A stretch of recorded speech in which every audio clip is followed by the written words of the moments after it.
কি ব্যাপার? আপনি কেন গাড়িতে উঠতেছেন? গাড়িতে উঠবো আমরা, কারণ এই গাড়িটা আমরা ভাড়া করছি, আপনি না। আরে কি বলছেন? এই তো আমি কিছুক্ষণ আগে এটা ভাড়া করলাম। এই আপনি এগুলো কি বলতেছেন? হ্যাঁ, এই উবার ভাড়া করে নিয়ে আসছি আমরা, আপনি কি ফাইজলামি করতেছেন? দেখেন, আমি আপনাদের সাথে ফাইজলামি কেন করব? এটা আমি ভাড়া করছি, আমি নিয়ে যাব। শুনেন, এই সমস্ত না আজে বাজে কথা বন্ধ করেন। গাড়ি আপনি কিভাবে ভাড়া করেন? গাড়িটা অলরেডি ভাড়া করে আমরা নিয়ে আসছি, আর আপনি বলতেছেন আপনি নাকি ভাড়া করছেন। এই আপনি উড়ে এসে কোথা থেকে জুড়ে বসছেন? এখান থেকে সরেন, আমি কিন্তু অবস্থা খারাপ করে দিব। এমনি মাথা গরম হয়ে আসছে। আচ্ছা, আপনাদের সাথে এত কথা বলার সময় আমার নাই। প্লিজ, আমার ইম্পর্টেন্ট কাজ আছে, আমাকে যেতে দিন। আরে মাহি, তুই বুঝতে পারতেছিস না? ওর চেহারা দেখছিস? হ্যাঁ, যেই না চেহারা আসছে নাম তার পেয়ারা। এই চেহারা নিয়ে ও নাকি উবার ভাড়া করছে, তো দেখাই বুঝে যেতেছে ও কোন একটা ছোট লোক ফকিনি থেকে উঠে আসছে। আমার কি মনে হয় জানিস, ওই উবার ড্রাইভার আমাদেরকে দেখে না ওর মাথাটা অনেকটা নড়ে গেছে, এই জন্য ও নিজেকে ড্রাইভার পরিচয় দিতে পারতেছে না, তাই নিজেকে দাবি করতেছে সে একজন প্যাসেঞ্জার, বুঝছিস? হ্যাঁ মাহি, তুই না একদম ঠিক কথাই বলতেছিস। ও না এই উবারের ড্রাইভারই হবে।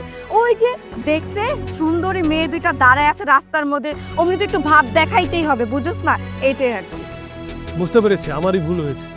আচ্ছা, আমি গাড়িটা নিয়ে যাই, আমার ইম্পর্টেন্ট কাজ আছে। হ্যাঁ হ্যাঁ, আপনার তো মনে হচ্ছে আমরা পাগলাগারদ থেকে আসছি, তাই না?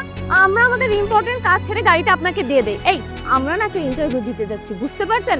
আমরা আপনাকে গাড়ি কেন দেব? আমাদের লেট হবে না? আর আমরা যদি লেট করি তাহলে কি আমরা কোম্পানিতে জবটা পাবো? আপনি জানেন কত বড় একটা কোম্পানিতে আমরা যাচ্ছি। শুনেন, আমাদের না ডিস্টার্ব করে না, এখান থেকে যান তো যান, দেন। আরে মাহি, তুই কোম্পানির কথা বলতেছিস? হ্যাঁ, ওর তো দেখেই বুঝিতেছিস ওই রাস্তার ফকিন্নি ঘরের থেকে উইঠে আসছে। ও কি করে বুঝবে যে আমরা কোন কোম্পানিতে যাব আর কেনই বা যাব? এগুলো বোঝানোর ক্ষমতা আছে? হ্যাঁ, ওর সাথে বেহুদা কথা না বলে সময় একদম নষ্ট করিস না, আমাদের ইন্টারভিউতে লেট হয়ে যাবে। চল। আচ্ছা, ঠিক আছে। ও তো কোথা থেকে আসে এই সকাল লাইটে? যাও। এই যে চাকরির বাচ্চা, একটা কাজ কর, আমাদের জন্য গিয়ে গরম গরম চা নিয়ে যা। আর শুন, দুধ বেশি করে নিয়ে আসবি। কি বলতেছেন আপনারা? আমার মনে হইতেছে যে আপনারা এখানে ইন্টারভিউ দিতে আসছে। আপনাদের এখনো চাকরি হয় নাই, অথচ তার ভিতরে আমাকে হুকুম দিচ্ছেন আমি যেন আপনাদের চা নিয়ে আসি। তোর সাহস তো কম না?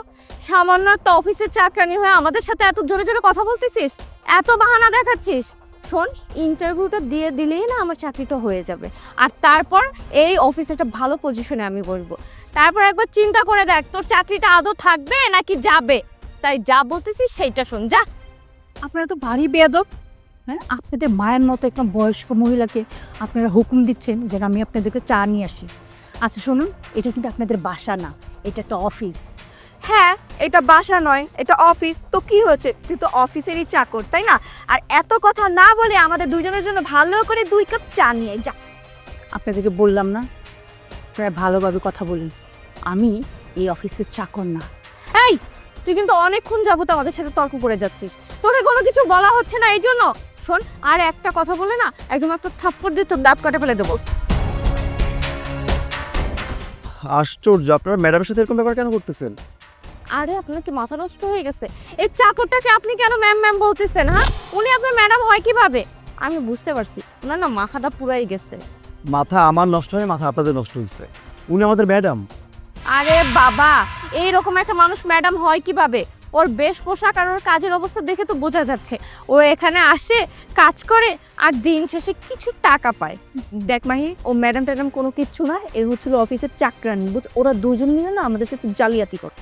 আমার তো তাই মনে হচ্ছে, ওরা ভাবতেছে আমরা ইন্টারভিউ দিতে আসছি, এরকম আমাদেরকে ভাওতাবাজি দিলে আমরা ওদেরকে কিছু টাকা দিব, আর তার বিনিময়ে আমরা চাকরি নিব। এই শোন, আমাদের না যোগ্যতা আছে এই অফিসে চাকরি করার, তোদের মতো লোকরা আমাদের দরকার নাই। দেখুন, আপনারা দুজনকে এখন বেশি বেশি বলতেছেন। এই যে কি হয়েছে এখানে, এত ঝামেলা কিসের? স্যার, এই দুজন ইন্টারভিউ দেওয়ার জন্য চলে এসেছে, কিন্তু তারা আপনার মাকে অপমান করতেছে। ও, আপনারা দুজন তাহলে আমার অফিসে ইন্টারভিউ দিতে আসতে চাইছিলেন। এনিওয়ে, ভালোই হলো। তো কি অবস্থা বলেন, আমার মায়ের সাথে কেন খারাপ ব্যবহার করেছে? আপনি আপনি কে? আপনি তো রাস্তায় আমাদের কাছে উবারটা চাইছিলেন, সেই লোকটা না? মানে আমাদেরকে ফলো করতে করতে এখানে চলে আসছেন, সুন্দরী মেয়ে দেখলে যা হয় আর কি। জি, আমি ওই অফিসের বস। কি বলবো বাবা, দেখ না, এই মেয়ে দুইটা এত বেয়াদব। আমি টেবিলটা পরিষ্কার করতেছি, আমি জানি যে তুই অফিসে আসবি, আমি টেবিলটা পরিষ্কার করতেছি, আমাকে বলতেছে যেন আমি যেন ওদেরকে চা বানায় দেই, তাও আবার কি দুধ চিনি বেশি করে দিয়ে। আমি বললাম যে আমি এই অফিসের চাকরানি না, তারপর আমার সাথে ওরা খারাপ ব্যবহার করতেছে। শোনো, আপনাদের সাথে তর্ক করার বা কথা বলার মতো সময় আমার নেই। আপনাদের সাথে আমার রাস্তায় দেখা হয়েছিল, আমি কিছু মনে করিনি, আপনারা আমাকে গাড়িটা দেননি, যদিও আমার ইমার্জেন্সি একটা মিটিং ছিল অন্য একটা অফিসে। আচ্ছা, যাই হোক, আমার মায়ের সাথেও আপনারা খারাপ ব্যবহার করেছেন, সো ইন্টারভিউ দেওয়ার মনে হয় না যে কোনো প্রয়োজন আছে। আপনারা এখন যেতে পারেন, আপনাদের ইন্টারভিউ অলরেডি হয়ে গেছে, কারণ আপনাদের যে ব্যবহার, এরকম মানসিকতার মানুষ যদি ইন্টারভিউতে পাসও করে তবুও আমি এখানে চাকরি দেবো না। প্লিজ আপনারা যেতে পারেন। স্যার, ভাই, আই মিন স্যার, আমাদের ভুল হয়ে গেছে স্যার, প্লিজ আমাদেরকে মাফ করে দেন। আমাদের না জবটা প্রচুর দরকার, বাসা থেকে আর আমাদের হাত খরচও দিচ্ছে না, আর কোনো কিছু না। আমাদের এই চাকরিটা এতটাই দরকার যে তখন আমরা আপনার সাথে অনেক খারাপ ব্যবহার করে ফেলেছি, আপনার মার সাথেও। আন্টি প্লিজ আপনি আমাদেরকে মাফ করে দেন, আমরা না বুঝি না, আমরা তো আপনার মেয়ের মতোই। আন্টি প্লিজ আমাদের মাফ করে দেন স্যার, চাকরিটা আমাদেরকে দিয়ে দেন প্লিজ স্যার। স্যার, লাস্ট একটা সুযোগ দেন। দেখুন, আমি এখানে সুযোগ নিয়ে বসিনি, এখানে যারা ভালো ভদ্র ন্যায্য মানুষ তাদেরকেই আমি এখানে চান্স দেব, যারা যোগ্য। আপনারা এখন যান।